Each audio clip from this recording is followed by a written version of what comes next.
Սիրելի հայրենակիցներ, ճիշտ ասած, գիտեք ինչն է դժվար այս ազգային ժողովի դահլիճում։ Անձնապես իմ համար շատ է դժվար։ Դժվար ամեն անգամ լսել մարդկանց ելույթներ, որոնք այդ ամեն ինչը չեն տեսել։ Դու ապրել ես, իրանք չեն տեսել։ Շատ չեմ ուզում խոսքս ծանրացնեմ այդ ամեն ինչի վրա։ Գեգամ Նազարյանը նստած է այստեղ հայկական ժամանակ։ 1990 թվական հոկտեմբեր 27-ից առաջ Որ մամուլներ Վազգեն Սարգսյանի դեմ արշավանում։ Էտով ասეთ։ Գլուխդ պատով տվեցի։ Հայկական ժամանակ Նիկոլ Փաշինյան։ Մի հատ գնացեք մամուլը նայեք։ Սուտ խոսացի որովհետև։ Հայկական ժամանակ Նիկոլ Փաշինյան։ Տիկան Հակոբյանը գոնե վկայա։ Լավ։ Պարոն Հակոբյան, այսօրվա խոսքս իրականում հանձնաժողովին շատ չի վերաբերվելու, բայց վերաբերվելու է անձամբ ձեզ։ Ձեր տարեկից օրինակ Առավոտ թերթի գլխավոր խմբագիր Արամ Աբրամյանին, ինձ, մեր տարեկիցներին, որոնցից գողացել են մեր 30 տարին,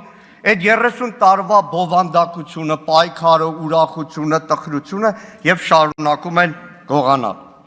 Ելույթս ուղեցույց է բոլոր նրանց, ովքեր դեռ պատրաստ են ամուր պահել պետականության հենասյուները, պատմություն, արժանապատվություն, հիշողություն։ Այն հակափաստարկ է բոլոր նրանց, ովքեր ուզում են հայ ժողովրդի հիշողությունը կեղծել, ջնջել։ Խոսքս հանուն պետության եւ հայրենիքի, հակափաստարկելով փաշինյանական այն թեզերը, որոնք մեր ազգային գոյությունը եւ հենց պետականություն են վտանգում։ Միակողմանի ապազգային տրամաբանության հակադրումը պետություն, գումարած հիշողություն, հավասար է ուժեղ ու կենթանի հայրենիք հայեցակարգն է։ Նախորդ շաբաթ Հայաստանի ազգային ժողովում մենք ականատես եղանք մի ելույթի, որը պաշտոնապես կոչվում էր ամփոփիչ, զեկույց, բայց իրականում այն քաղաքական մանիֆեստ էր, պետականություն առանց հիշողության, իրականություն առանց արմատների ու ապագա առանց ինքնության։ Այն առաջարկում էր հրաժարվել մեր պատմական դասերից, մշակութային կոդերից ու ազգային նկարագրից։ Սա բառերի խառնաշփոթ չէ, չգիտակցված պորտքում չէր, ինչպես նախորդ օրը եղավ։ Սա նախապես ծրագրված գաղափարախոսություն է, որն ունի շատ հստակ նպատակ՝ հայ ժողովրդին զրկել հիշողությունից, արմատներից եւ ինքնությունից։ Անցյալ շաբաթ Նիկոլ Փաշինյանի մանիֆեստի վերածեց անցնող մի քանի տարիներին արդեն ավանդական դարձած ներազգային կյանքում հակադրումներն ու թշնամացումները։ Հիշում եք, բաժանումները տարբեր էին, սև ու սպիտակ, նախկին ու ներկա, հարկատու, թալանչի, հայաստանցի ու սփյուռքահայ, հետո արդեն 2020 թվականի պատերազմի ժամանակ հայրենանվեր կամավոր ու դիզերտիր, արցախցի խուճապ տարածող, դավաճան ու վարչապետի առաջին իսկ կոչով ճակատ շտապող որդի։ Նմանատիպ բաժանումները յետ պատերազմյան շրջանում այլևս որքան մեծանում էին, թուրք-ադրբեջանական ճնշումները, այդ հակադրում հարցադրումները ուղղված հասարակությանն ավելի ցայտուն, ավելի ցինիկ ու բանականություն չճանաչող էին դառնում։ Օվերտոնի պատուանի սկզբունքով հրապարակ էին նետվում ամենատարբեր մտքեր, որոնք արժանանում էին նախ համատարած պարսավանքի, դատապարտման, ապա ժամանակ հետ դառնում էին սովորական, մինչև որ մի օր դրանք այլևս իրողություն էին դառնում դժբախտաբար։ Իսկ հետո Արարատ թե Արագատ բաժանումը, ապա հայրենիք թե պետություն բաժանարարը, հաջորդիվ արդեն հայոց ցեղասպանության շուրջ անառողջ քննարկումը։ Ընդ որում ուշադրություն դարձեք, այս բոլոր հակադրումները կատարվում էին հագորդ տալով թուրք-ադրբեջանական ճնշումներին, պահանջներին ու ճաշակներին։ Անցյալ շաբաթվա ելույթում արդեն Փաշինյանն այլևս նոր դոզա ներարկեց ներհասարակական կյանքում։ Այս ամբիոնից հակադրեց արցախյան շարժումն ու անկախության համար պայքարը, այլև արցախյան շարժումը համարեց խոչընդոտ այդ պայքարի համար։ Նա բացահայտ ձևով հակադրում է մեր նորագույն պատմության երկու հենասյուները՝ Արցախյան շարժումը եւ Հայաստանի Հանրապետության անկախացման շարժումը։ Սա ոչ թե թյուրիմացություն է, այլ գաղափարական դիրքորոշում, որն այսօր պաշտոնական է դարձել այս իշխանության համար։ Փաշինյանը միտումնավոր խոսում է, թե իբր մենք ընդամենը հիմա ենք հասել պետականություն կառուցելու իրական հնարավորության, թե մինչև հիմա Ղարաբաղի համար ենք ունեցել անկախություն։ Սա ոչ միայն պատմական փաստերի ընտրովի մեկնաբանություն է, այլ նաև վտանգավոր արդարացում վերջին տարիների բոլոր ձախողումների համար։ Իր խմբագրի եղած ժամանակվա ոճով ամեն ինչից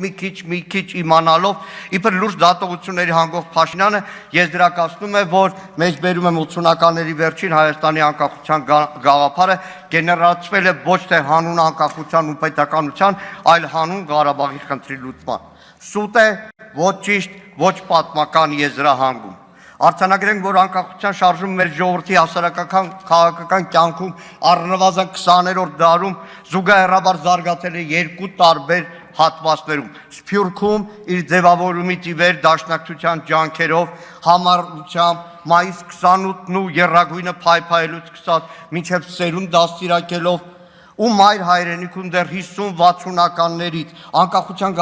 գաղափարի համար պայքարած, Սիբիրյան աքսորներ տեսած, այդ ճամփեքին նաև նահատակված նվիրյալների մի ողջ փաղանգով։ Իդեպ այդ անկախական սերնդի տարածող գաղափարների մեջ իր մշտական ներկայությունն էր նաև հայոց ցեղասպանությունը։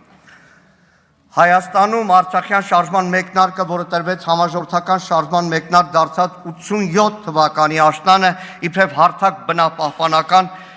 շարժումն էր, որը խորքում էր Արցախի արցախայության խնդիրներն էր Արցախում, մինչև 88 թվականի փետրվարյան համաժողովրդական շարժումը։ Արցախյան շարժումը խոչընդոտ չէր անկախության համար, այլ դրա շարժիչ ուժը։ Ամեն ինչի մակերեսային տիրապետող Փաշինյանն անգամ չի էլ պատկերացնում կամ իրականում չի էլ ուզում առերեսվել հաշվի նստել պատմական այն իրողության հետ, որը տիրում էր այդ օրերին խորհրդային Հայաստանում։ Այն մթնոլորտը, որ դեռ ամուր խորհրդային միության սահմաններում մեր հասարակությունը Արցախյան շարժումը դիտարկում էր ներպետական կանոնակարգերով որոշելի քարտ, բայց բնականաբար կար նաև 60-ականների երբեք դադար չառած անկախականների կրակը։ Փաշինյանը միտումնավոր զրոյացնում է, անտեսում այն իրողությունը, որ ազատության հրապարակ այդ նորերին միասնական միլիոնանոց էր, բայց եւ բազմաշերտ, Գորբաչովին հավատացող դեմոկրատներից մինչև հակասեմական հայդատ խմբակի անդամներ, մեր բալթյան ու վրացական, ադրբեջանական այլախոհների հետ դաշինք կազմելու երազողներից ու դրանով Արցախի հարցը լուծում տեսնողներից, մինչև Միացյալ Հայաստանի տասնամյակների երազանքով ապրած 60-ականներին մեր հողերը բացականչած դաշնակցության համակիրն է։ 1988 թվականի ժողովուրդը դուրս եկավ ոչ միայն Արցախի, այլ Հայաստանի համար։ Մարդիկ դուրս եկան արժանապատվության, արժանամակարգի, հայրենիքի համար։ Եվ այդ շարժումն էր, որ կոտրեց խորհրդային կայսրության խարխրված պատերը Հայաստանում։ Հայաստանի անկախացման անհրաժեշտությունը դարձավ համոզմունք ոչ թե Արցախյան հարցում ելք չլինելու պատճառով, այլ ոչ խորհրդային տարածքում մթնոլորտ էր այդպիսին։ Մերձ Բալտիկայից մինչև Վրաստան։ Եթե անգամ այս հարցում օրվա Հայաստանի իշխանությունները ինքնակորույս քայլեր չէին անում, ոչ թե կաշկանդված էին, այլ պահի լրջությունն էին հասկանում։ Դրա վկայությունն էր 91 թվականի Գեկաչեպեն։ Շատերը չեք հիշի, պատկերացրեք, արտանում եք մի օր Հայաստանում, որն արդեն պատրաստում է անկախության ու խորհրդային միությունում ռազմական հեղաշրջում է տեղի ունենում։ Պատկերացրեք, եթե հաջողեր Գեկաչեպեն, ինչ էր լինելու։ Եվ Հայաստանի իշխանությունների լրջությունը ի հակադրություն Փաշինյանական իշխանության,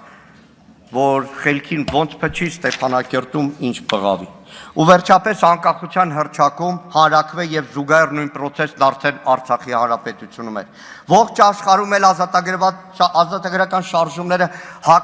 հաճախ ունեցել են եւ ունեն բազմաշերտ շարժառիթներ եւ Ղարաբաղյան հարցը եղել է համազգային ինքնության, արդարության ու անվտանգության կարևոր բաղադրիչ։ Հայաստանը աշխարհին, անգամ խորհրդային Հայաստանին հաշվի առավ, գործակից դիտեց, աշխարհի մայրաքաղաքներում մեր ղեկավարներին ընդունեց, քանի որ Ղարաբաղյան պայքարներ ուժեղացնում մեր ժողովրդին ու երկրին։ Դա էր, որ օրակարգ էր թելադրում ու ոչ թե թուլացնում մեզ։ Հետագա 30 տարիներին, եթե միջազգային բեմերում Հայաստանը եղել է ուժեղ ներկայությամբ, եթե իր տարածքով ամենափոքրը լինելով ողջ տարածաշրջանում առանձնացել է, քանի որ ուներ Արցախի հանրապետություն, քանի որ գործոն էր քաղաքական, ռազմական, դիվանագիտական։ Ու հիմա Հայաստանի Հանրապետության սահմաններում տիրող իրավիճակը 240 կիլոմետրից ավել օկուպացված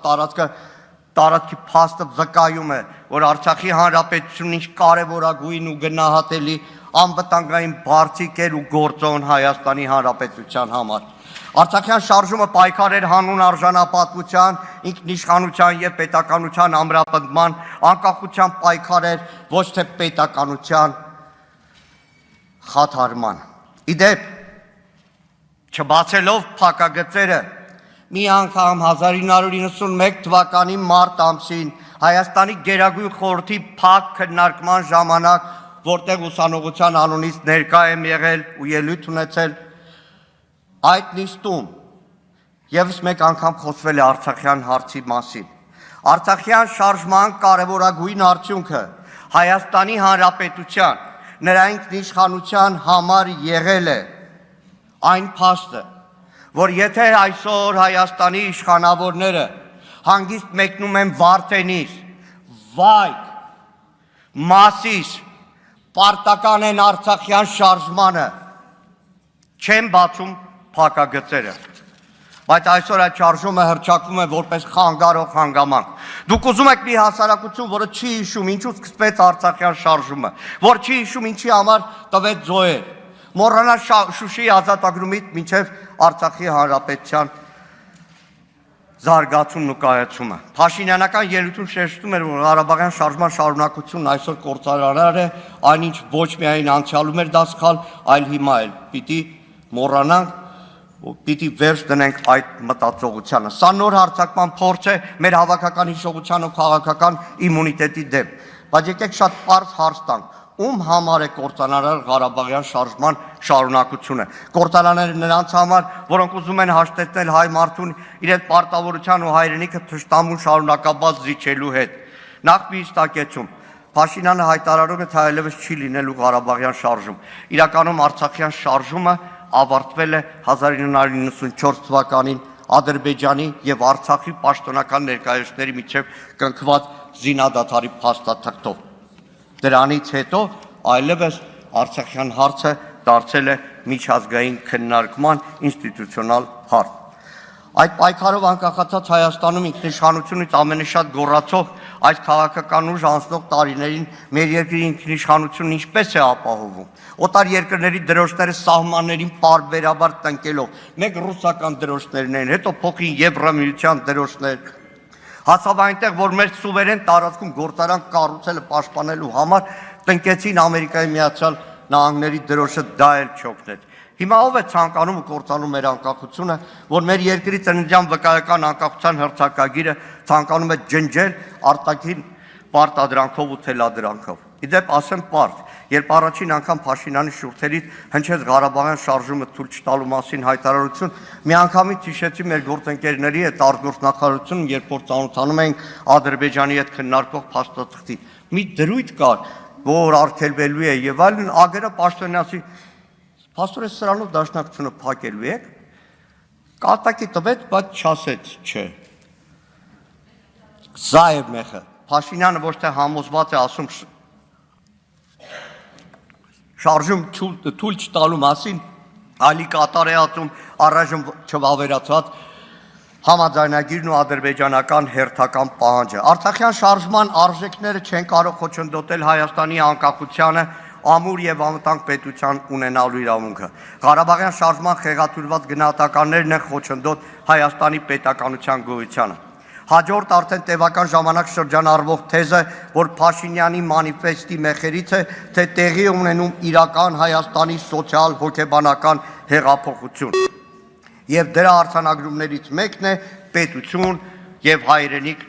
նույնականացումը։ Ասել է, թե իբրև հայ ժողովուրդը վերջապես ընկալում է, թե իր հայրենիքը միայն Հայաստանի միջազգային ճանաչված սահմաններում է, իր ձեռքի փայլուն կտրված քարտեզում։ Այս թեզը ձևով փաթեթավորված, բովանդակությամբ խեղաթյուրված եւ նպատակով խիստ վտանգավոր է ու կործանարար։ Եվ դրա տակ կա մի պարզ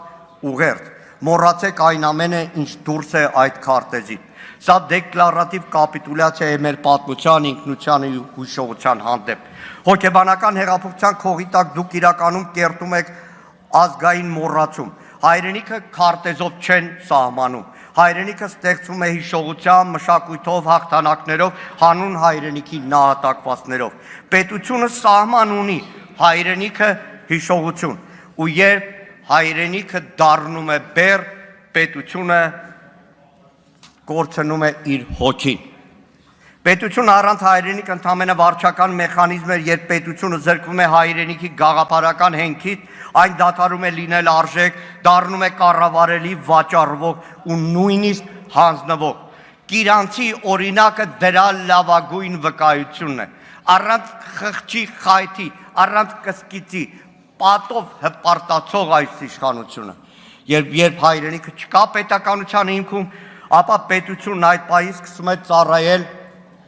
ոչ թե ժողովրդին, այլ միայն վարչակարգին։ Փաշինյանը հայրենիք ու պետություն հակադրության մեջ հայտարարում է, թե բյուջեն, հարկը, օրենսդրությունը մեր հասարակության համար ատելի են, որովհետև դա պետական համակարգի ատրիբուտներն են, բայց դա չի, որ իրականում մեր հայրենակցի համար ատելի է։ Քաղաքացին ատում է ոչ թե հարկը, այլ անարդար գույքը հարկը։ Հայտարարագրում է, որքան էլ իշխանությունը դրան գունավոր փաթեթավորի, քանի որ դրանում անարդարությունն է տեսնում իշխանավորի կողմից։ Այս իշխանությունը փորձում է ստեղծել մի նարատիվ, որտեղ գոյություն ունի միայն խաղաղության օրակարգ, բայց առանց պատմության, առանց հիշողության, առանց ինքնության։ Մեզ հաճախ համոզում են, թե հայրենիքի մասին խոսելն այն ցյալամոլություն է, թե արժանապատվության պայքարը խանգարում է խաղաղությանը եւ թե ազգային ինքնության պաշտպանության պահանջը ռևանշ է, ռևանշիզմ է։ Այդ ֆաշիստների հետ կապ չունի։ Երբ պետությունը ձգտում է ազատվել իր անցյալից, նա իրականում փորձում է ազատվել պատասխանատվությունից։ Այս քաղաքականության շրջանակներում միջազգային օրակարգից հանվել է հայոց ցեղասպանության ճանաչման պահանջը, այն նույն ցեղասպանությունը, որի մասին բարձրաձայնելը մի ժամանակ համազգային պայքար էր, բայց հիմա կարծես այդ ամենը պետք է մոռացվի հանուն հերթական զիջման, հերթական խաղաղության հնարավորության։ Սիրելի հայրենակիցներ, մեր ազգը արժանի է հիշողության վրա հիմնված խաղաղության, ոչ թե մոռացության վրա կառուցված խաբկանքի։ Մեզ պետք է պետություն, որը չի վախենում բարձրաձայնել այդ ճշմարտությունը, որովհետև առանց ճշմարտության չի կարող լինել ոչ արդարություն, ոչ խաղաղություն, ոչ ապագա։ Հայոց ցեղասպանության միջազգային ճանաչման օրակարգը գրեթե ամբողջությամբ դուրս է բերվել Հայաստանի արտաքին քաղաքականությունից կամ ամբողջությամբ։ Մի քանի օրից ապրիլ 24-ն է, ինչ են արել։ Այդ տրամաբանության ներկայացում է Արցախը որպես միջազգայինորեն Ադրբեջանի ճանաչված տարածք, իբր թե դա ինչ-որ ճշմարտություն է, որի հետ պետք է համակերպել, բայց այդպես է խոսում միայն նա, ով պարտվել է, պատրաստ է զիջումների հանուն ոչ թե հայրենիքի ու պետության, այլ սեփական իշխանությունը պահելու։ Ու վերջապես, արդյոք կարող է որևէ մեկը ստիպել այդ ժամանակավոր կորսված հայրենիքը հայրենիք չհամարել։ Կարող է որևէ մեկը ստիպել նույն Փաշինյանի ելույթի օրը եռաբլուրում այն հայրենակիցներին, որոնք եկել էին խնկարկելու Շահումյանի լեգենդար հրամանատար Շահեն Մեղրյանի նահատակության 32-րդ տարելիցը, որևէ մեկը կարող է նրանց ստիպել, որ իրենց հայրենիքը այլևս չհամարեն Շահումյանը։ Անհնար է ջնջել դա։ Հիշողությունը կարոտը վերադառնալու հույսը։ Հակառակ դեպքում եկեք ջնջենք մեր քաղաքների անունները։ Արարատ, Մասիս, Երևանի համայնքներում անվանափոխենք Արաբկիրը, Մալաթյան, Սեբաստիան, Զեյթունը, արգելեք ծննդյան վկայականներում անվանակոչեն օրինակ իմ զույգ զավակների անուններով երեխաներ, Անի եւ Տարոն, քանի որ դրանք հայրենիքի այն հատվածներն են, որ այլևս Հայաստանի Հանրապետության մաս չէ։ Մի օր Արադ Միրզանին ասի, անձնապես չէի ուզում վիրավորել, ձեր կուսակից Թալինի քաղաքապետ, ցեղասպանության վերապրածների ժառանգ Տավրոս Սափեյանին ասեք անունը փոխի չի անի, բայց Տավրոսը չէ որ պատմական Հայաստանի մաս է։ Ուրեմն համերգացրաններում արգելեք քելել աղոք քելեր թանք մրերգիր երգը, արգելեք հնչի կոմիտասի կռունկը, որ խապիկի է սպասում։ Եվ հենց այս հիշողության ուժով, հայրենիքի ոգով, ինչպես ամեն տարի, այնպես էլ երկորից հայ երիտասարդը հիշողությունը չկորցրած հայ մարդը ջահերով, ծաղիկներով քայլելու է դեպի Ծիծեռնակաբերդ, հիշելու մեր նահատակներին, դատապարտելու եւ պահանջելու պատասխանատվության ենթարկել ցեղասպանին, որ այլևս չկրկնվի այն ինչ տեղի ունեցավ 1915 թվականին ու հետո 2023 թվականին։ Ու վերջում սիրելի գործընկերներ շատ կար։ Գիտեք, անցնող տարիներին Նիկոլ Փաշինյանը այնքան խառը բաներ ասել։ Սենակում ասած 14 թվական այս ամբիոնից Նիկոլ Փաշինյանն ասել է, որ Իսրայել օրուց հետո միակ ազգային շարժումը եղել է 88 թվականի Ղարաբաղյան շարժումը։ Հետո հիշում եք, ամեն անգամ իր ասածները մի մեջ բերեք, որտեղ վաղը հակառակն ասելու, հետո մնալու եք այդ ամեն ինչի մեջ։ Շնորհակալ եմ։ Ելույթ կունենամ ես։